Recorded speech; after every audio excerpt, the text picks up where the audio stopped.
Nag-auto-highlight baka mo, depende sa status, paano sa Excel? Tara, ituro ko sa'yo.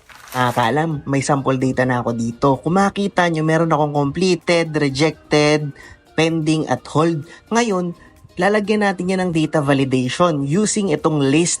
Tapos, hindi ka na magta-type dyan. Pwedeng ito yung maging source na lang natin. Ninrag ko na lang ngayon or hinighlight ko. Kung makita nyo dito, kinapi ko to, tapos pinis ko rin dito para may pagpipilian na ako dyan. Nakita nyo?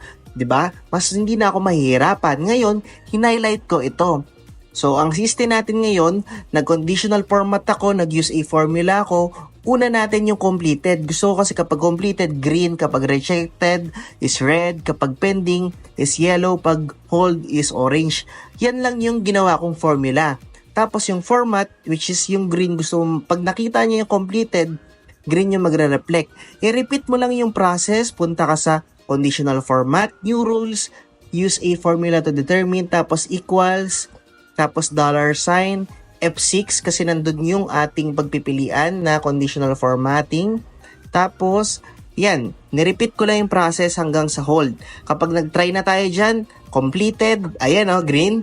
Tapos kapag rejected, kulay red. Kapag pending, ayan, yellow. Kapag hold, orange. Diba? Basic lang. I hope nakatulong sa'yo yung technique na to. Like and follow for more Excel tip.